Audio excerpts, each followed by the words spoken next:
What's going on, guys? Antonio here. Do me a favor, hit that thumbs up for me. Let's get into it. All right, so I just finished Shannon Sharpe's interview with Katt Williams. It's going viral. It's breaking the internet. No one was spared. I mean, I hear, he dropped Oprah out there, Kevin Hart, Michael Blackson, Cedric the Entertainer, Earthquake, Steve Harvey, Ricky Smiley. I mean, he was going in. Talked about Michael Jackson, talked about certain things that have to go down in Hollywood if you want to get to a certain level, which I think is why, Kevin Hart, he kind of talked about Kevin Hart didn't have no motion. He had mostly been out on the East because, Kevin's from Philly. He's from the East Coast. And then all of a sudden he comes to Hollywood with, no history of working out on the West. And all of a sudden he's getting featured in movies and certain things and said he wouldn't wear a dress. Obviously, Kevin Hart has worn a dress.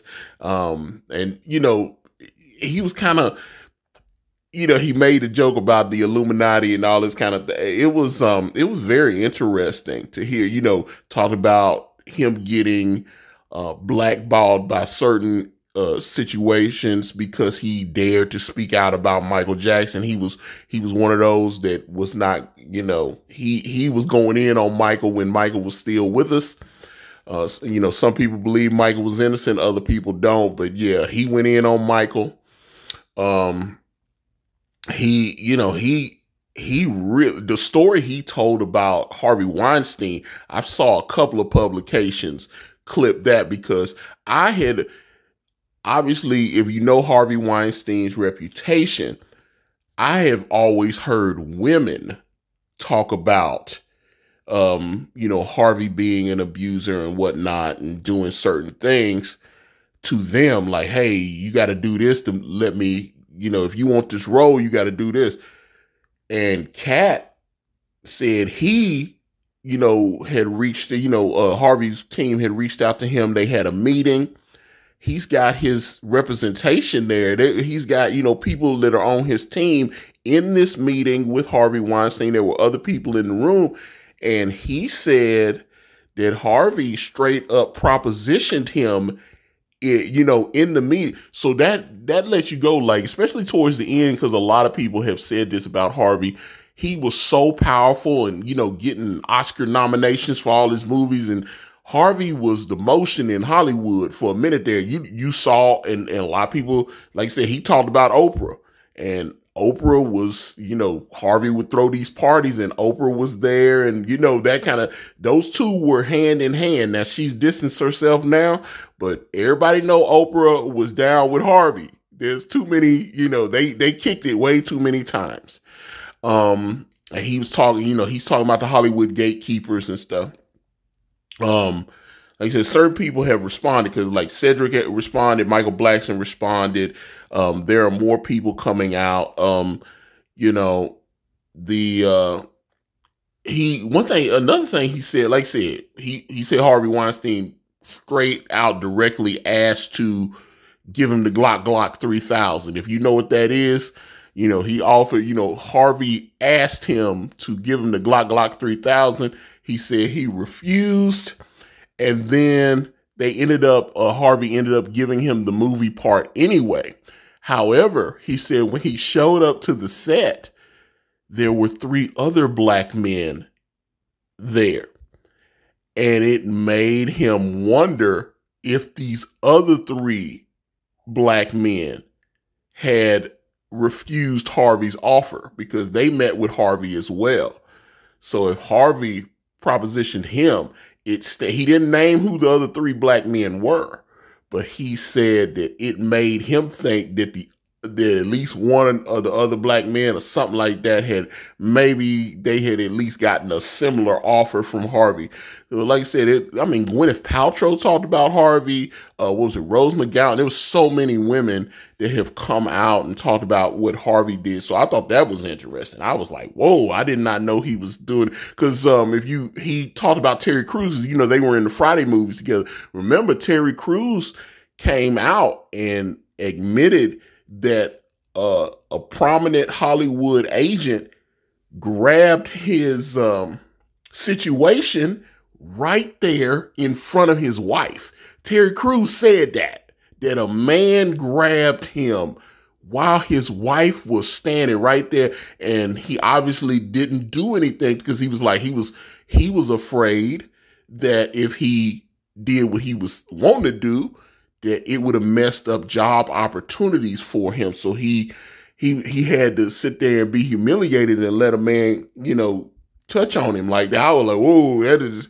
And and Terry Crews played in the NFL, so that kind of threw me off. But yeah, he talked about Ice Cube. He got love for. You can tell there's certain people he got love for. He talked about Dave Chappelle. He's got a lot of love for Dave Chappelle. He talked about Ice Cube. He actually said Ice Cube was wanting to work with him on the next Friday movie, and then not sure how that's going to go because obviously we lost John Witherspoon. They can't get Chris. They've been asking Chris Tucker. He threw Chris Tucker under the bus. He called him Epstein Island Chris Tucker, which that threw. I was like, whoa, which, yes, there were some reports a couple years ago that Chris Tucker had been one of the guests of Jeffrey Epstein. There was a lot of Epstein entertained a lot of celebrities. But yeah, he said there was funny Chris Tucker, and he said now we got Epstein Island Chris Tucker, which is a different person.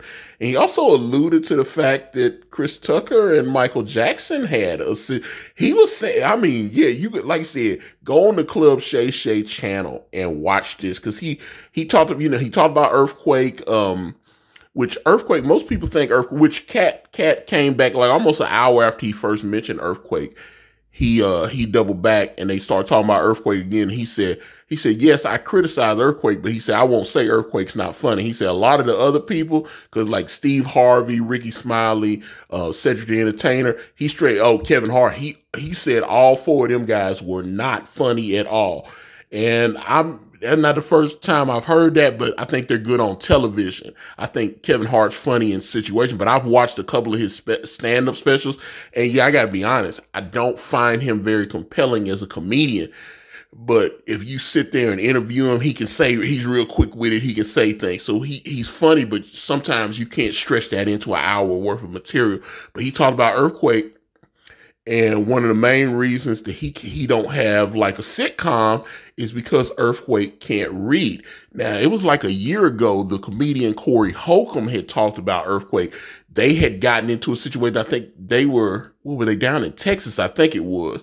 Earthquake came to Corey's show, and Corey kind of made it sound like Earthquake was doing some substances. He was inebriated and certain things happened and him and Corey got into it. He took over Corey's dressing room and he was doing stuff and it kind of caused a problem to the point where Corey Holcomb and Earthquake Earthquake had shouted Corey out multiple times to talk about how he's one of the funniest working, and now they're not cool at all anymore. And so Katt Williams apparently is in that same vein, even though he says, yeah, which Corey said Earthquake's funny, but he does a lot of stuff that's not cool. But Corey had mentioned, he was like, we had him on when we were shooting Black Jesus, and Earthquake can't read. He actually cannot read. And so Katt Williams said the same thing, that Earthquake can't read. And that kind of hit me because, my grandfather was like 100 when I didn't know my grandfather couldn't read. Cause I used to see my grandfather go to church and he would always carry his Bible. He couldn't read. He was 100 years old. He couldn't read, but he carried that Bible with him. And, and I've worked with a guy and I worked with him for a couple months and I didn't know he couldn't read. And, the guy, he was just embarrassed to let people know. And then once we found out, we helped him. But, so that was interesting. It was, like I said, there's a lot. It's like I said, it's almost a 3-hour interview. Like I said, some of these people are responding, like Michael Blackson and Cedric the Entertainer. I know there are more people that are going to respond because he said a lot. But if you checked it out, or if you're going to check it out, get in the comments. Let me know what you think. IkariPress.com. Obviously, follow me on all social media. I'm on Facebook. I'm on Instagram. I'm on X. I'm on Threads. All at Ikari Press. I'd love to have you follow. Let's chop it up. I'm out.